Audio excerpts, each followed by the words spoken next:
안녕하세요. 오늘 좀 특별한 얘기를 해볼까 하는데요.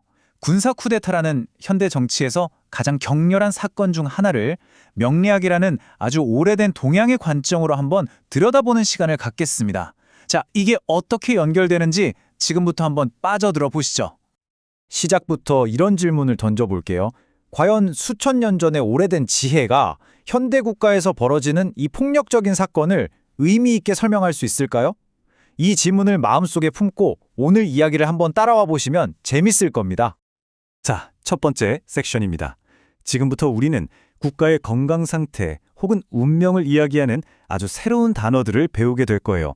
마치 한 사람의 운세를 보듯이 국가의 운명을 분석하는 거죠. 핵심 개념은 아주 간단합니다. 우리가 개인의 사주팔자를 보잖아요.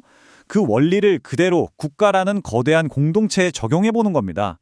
국가 역시 하나의 살아있는 생명체처럼 그 안에 여러 에너지들이 균형을 이루는 게 아주 중요하다는 관점이죠. 모든 국가 안에는요, 사실에 두 개의 얼굴이 숨어 있다고 볼 수 있어요. 하나는 질서를 세우고 나라를 안정시키는 선한 얼굴, 다른 하나는 모든 걸 파괴해버리는 아주 무서운 얼굴이죠.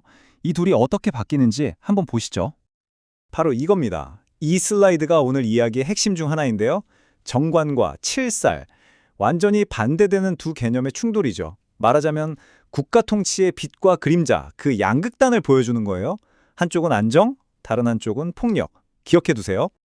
먼저 정관부터 볼게요. 정관은요, 국가의 아주 건강한 면역 체계 같은 거라고 생각하시면 쉬워요. 법과 원칙이 잘 지켜지고 사람들은 정부를 믿고 그래서 사회가 안정적으로 평화롭게 돌아가는 그런 상태 말이죠. 그럼 칠살은 뭘까요? 바로 그 정관의 그림자예요. 정부가 길을 잃는 순간, 그러니까 부패하거나 국민의 신뢰를 완전히 잃어버렸을 때 그때 터져나오는 아주 혼란스럽고 폭력적인 힘입니다. 법은 사라지고 오직 힘만이 남는 거죠.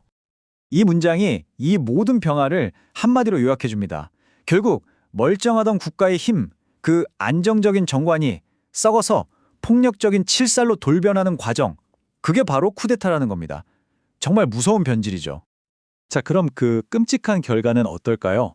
쿠데타로 권력을 잡은 이 칠살이 어떻게 사회를 뿌리부터 무너뜨리면서 자기 권력을 지키는지 그 과정을 한번 해부해 보겠습니다. 마치 도미노가 쓰러지듯이 사회가 체계적으로 붕괴되는 과정을 보여주는데요. 첫째, 폭력이 모든 걸 장악하고, 둘째, 사람들의 목소리를 틀어막고, 그리고 마지막엔 국가의 정통성, 그 도덕적 기반마저 박살내버리는 겁니다. 칠살 정권이 가장 먼저 공격하는 게 바로 이 식상이에요. 식상이 뭐냐면 바로 국민의 목소리입니다. 언론, 시위, 비판 같은 것들이요. 왜 이걸 먼저 막을까요? 당연하죠. 자기들에 대한 비판의 싹을 잘라버리고 모든 정보의 흐름을 장악해야 하니까요.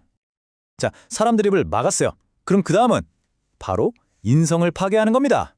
인성은 국가에 대한 믿음, 정통성 같은 건데요. 애초에 합법적으로 권력을 잡은 게 아니잖아요.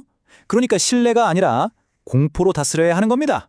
우리를 믿어달라가 아니라 우리를 무서워하라가 되는 거죠. 자, 그런데요. 이렇게 모든 게 무너지는 것 같은 가장 어두운 순간에도 이 명리학이라는 틀은 희망을 이야기합니다. 바로 저항과 회복의 길이죠. 과연 국민들은 이 혼돈을 어떻게 길들일 수 있을까요? 여기에 아주 결정적인 개념이 등장합니다. 바로 식상제살이에요. 이게 무슨 뜻이냐면 살기, 즉 칠살의 폭력적인 힘을 식상, 국민의 목소리와 지혜로 제어한다는 뜻입니다. 폭력에 폭력으로 맞서는 게 아니라 더 근원적인 힘으로 맞서는 거죠. 그럼 그 식상제살이라는 게 현실에선 어떻게 나타날까요? 바로 이런 것들입니다. 광장에 모인 시민들의 함성, 정권을 비판하는 예술 작품이나 글, 이런 모든 것들이요. 정권의 정통성이 없다는 걸 계속해서 세상에 알리고 폭력의 힘을 지혜로 약화시키는 모든 활동이 바로 살아있는 식상제살인 셈입니다. 자, 이제 거의 다 왔습니다. 이 기나긴 싸움의 최종 목표는 뭘까요? 단순히 이기는 것? 아니요. 그보다 더 중요한 건 무너졌던 시스템을 다시 건강하고 균형 잡힌 상태로 되돌려 놓는 겁니다. 그 최종 목표를 바로 중화라고 부릅니다. 갈등이 협력으로 바뀌고 권력이 국민을 억압하는 게 아니라 국민의 뜻을 존중하는 상태. 정부와 국민이 서로를 믿고 지지해주는 아주 이상적인 균형 상태를 말하는 거죠. 이 관점에서 보면 민주주의가 좀 다르게 보입니다. 민주주의는 그냥 좋은 제도가 아니라 끊임없이 나타날 수 있는 저폭력적인 힘, 칠사를 견제하고 길들이기 위해 만들어진 아주 능동적이고 역동적인 과정, 그 자체라는 해석이 가능해지는 거죠. 그래서 마지막으로 이런 질문을 던져보고 싶습니다. 어쩌면 민주주의라는 건 우리가 도달해야 할 어떤 완성된 목적지가 아니라 끊임없이 밀려오는 혼돈의 힘에 맞서서 우리의 집단적인 의지와 지혜로 균형을 맞춰 나가는, 어쩌면 영원히 끝나지 않는 여정 그 자체가 아닐까요?